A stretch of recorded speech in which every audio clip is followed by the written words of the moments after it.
Dear friends, to hear James talk, sometimes you might have thought that he ran the Fat Controller's railway on his own.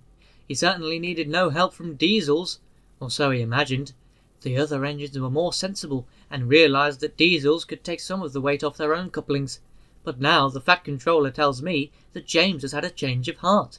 These stories tell you how it happened. The author.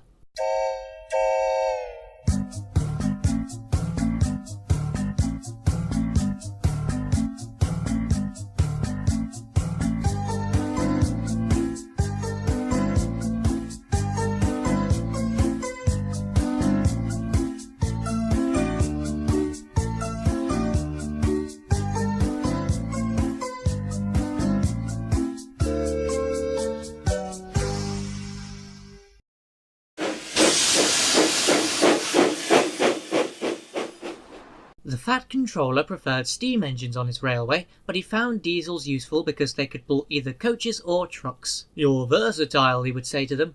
"Real mixed traffic engines." Boko and Bear were proud of this, but James was not impressed. He liked these two diesels, but he treated all others with deep suspicion. "Diesels don't use coal and water," he would say darkly. "How can you trust an engine who isn't normal in his habits?"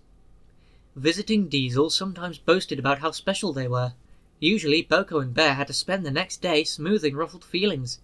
One day a particularly haughty diesel came from the other railway.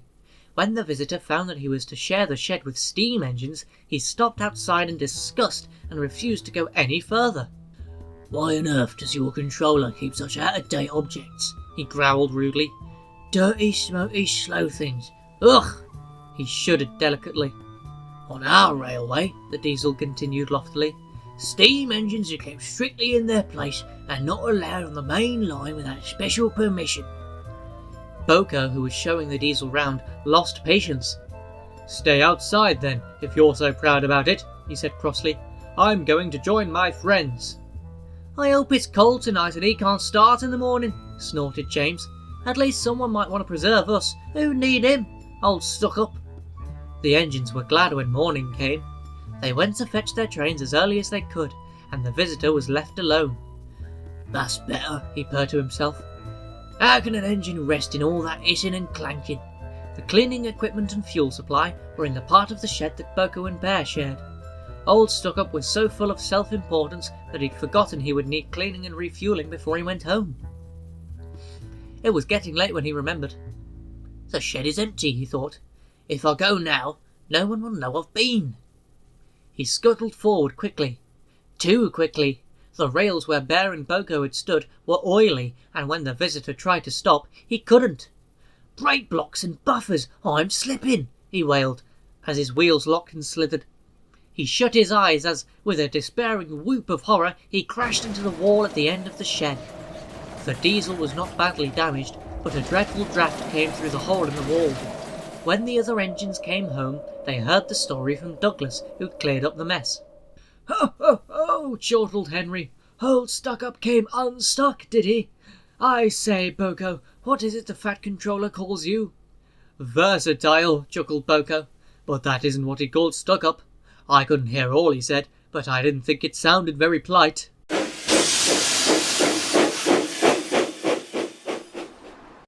Most of the Fat Controller's engines accepted diesels. James had never liked them. "They're all right," said Henry. "Just mixed traffic engines like you and me." "Mixed up engines, you mean?" James grunted. "With windows at each end, how can they know if they're coming or going?" "Toby has 2 cabs," remarked Duck, "and he gets on all right." "Toby's just a little engine," scoffed James. "If an important engine like me didn't know which way to turn, what would the railway come to?" All the engines agreed that James was becoming much too puffed up in his smokebox. "Making out he's royalty or something," grumbled Henry. "It's disgusting." "I knew an engine called King James," remarked Duck. "In the old days at Paddington. King James I he was, but he didn't swank about like that." "Och, dinna be telling James that," pleaded Donald. "It's even more of a misery he'll be making our lives." "Exactly," agreed Henry. "But who's going to trim his wheels for him?" The engines tried all sorts of ideas, but nothing worked. James grew so conceited that the others were glad when he was away. Even the coaches twittered anxiously to each other if they thought he was going to pull them. One day James came to the shed, fuming with rage. "Shunting!" he snorted. "Where are Donald and Douglas? They should be here for jobs like that." But the twins were helping on Edward's branch line, so James had to do the work himself. James's train had long trucks called well wagons. These have bogie wheels at each end, with a low section between them. They are used to carry cars, tractors, and other heavy machinery. The shunting should have been easy, but James was cross and bumped the trucks. "Oh, oh, oh, oh, oh," they cried. Some of them slipped their brakes on to spite James. The weather was damp and misty too, so the shunting took a long time. At last James had only 2 trucks to fetch before his train was ready. Because of the mist, the signalman sometimes found it hard to see what was happening. James's driver told him that James would whistle when they had collected all the trucks and were clear of the points. They had almost finished when suddenly James heard a sharp peep peep from another engine close by. The signalman heard it too and thought it was James saying he was ready.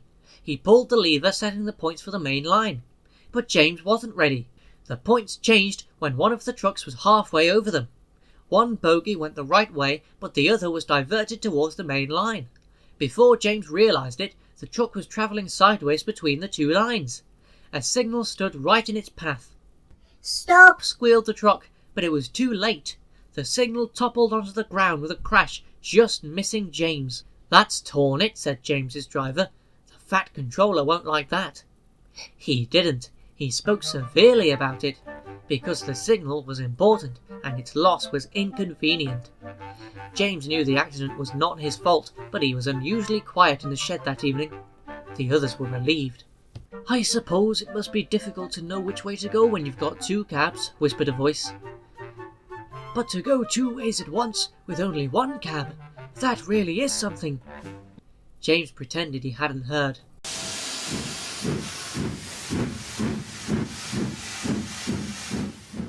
"Flying Scotsman and my brothers were all green," explained Gordon one night in the shed. "It was all very well in its way, but now I prefer my blue.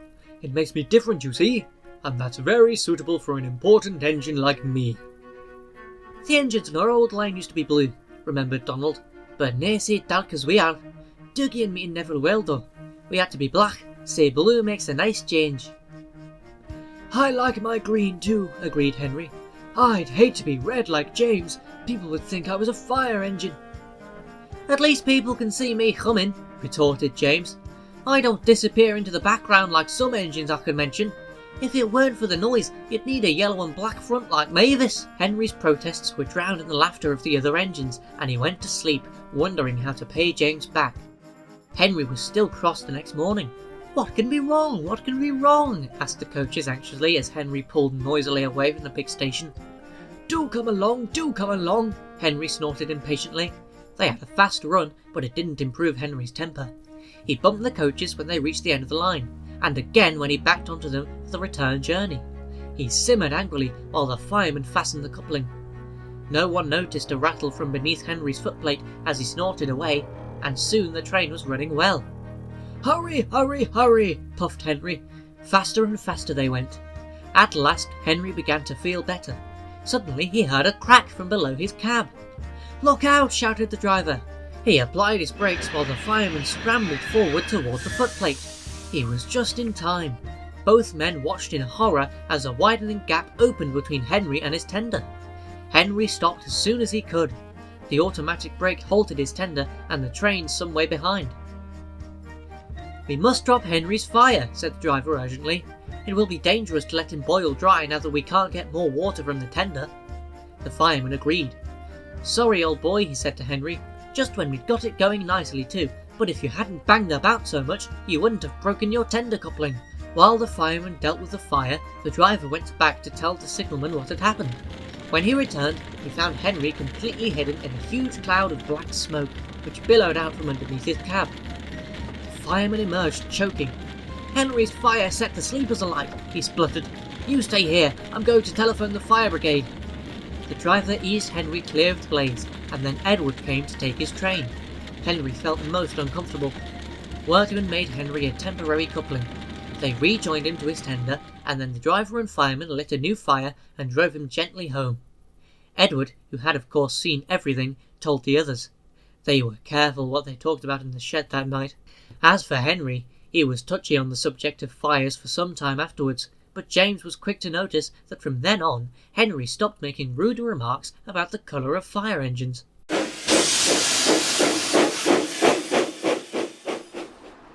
Winter had come, and for many days now had held everything in its icy grip. The countryside was frozen hard, trees were white with frost, and icicles hung from bridges and water columns. Luckily, however, there was little snow. Too cold for that, thank goodness, shivered James's driver, as he and the fireman huddled on the sheltered side of the cab. James had an open footplate, and every day his crew came to work muffled to the eyebrows in scarves and jerseys. Sometimes water columns froze too, then the engines could not get the water they needed. But this never happened at the workstation, and one day when the frost seemed harder than ever, James's driver stopped him by the water column there. "We'll give you a good topping up while we can," he said. "There's no telling when we might get some more." James shivered as the icy water cascaded into his tender, but he knew his driver was right. They filled James's tank to the brim because the fireman forgot to tell the driver to turn the tap off. Water overflowed onto James's tender, making him start to shiver again.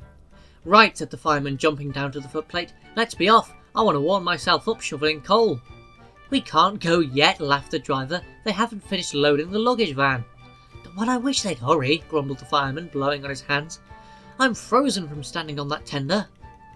All engines have a tap called an injector. It allows the driver or the fireman to transfer water from the tender to the boiler, and is very important. Without it, the water level in the boiler could become too low to make steam properly. They had not gone far before James felt thirsty. "I need a drink, please," he said to his driver. The driver switched on the injector, but nothing happened. The fireman tried his duplicate. Still nothing. "I've got such a pain," groaned James. "Your injector's failed," said his driver. "Blockage in the pipe most likely. We'll have to stop and deal with your fire. Can't go on without water." "Don't set the sleepers on fire," pleaded James. "Henry would never let me forget it." The fireman laughed. "You'll be all right if we just damp you down," he said. "There's no need to throw the fire out as Henry did." They stopped near a signal box, and James's driver asked the signalman to telephone for help. The work sent a diesel, whom James had never met, to help him. "Rescued by a diesel," he snorted disgustedly. "It's degrading. I won't go." But he soon changed his mind because now that his fire was down, his boiler was cooling, and he could feel the icy wind. The diesel was friendly. James was quiet at first, but by the time they reached the works, the diesel had won him over, and the two of them were chatting like old friends. At the works, James's fireman climbed onto the tender. He tried to open the filler cap, but he couldn't do it. "There's your answer, James," he said. "Your filler cap's frozen solid. That's because the water overflowed. Ice is stopping air from getting into the tank, so the injector can't work. You'll be alright when the ice melts." He was, and that wasn't all.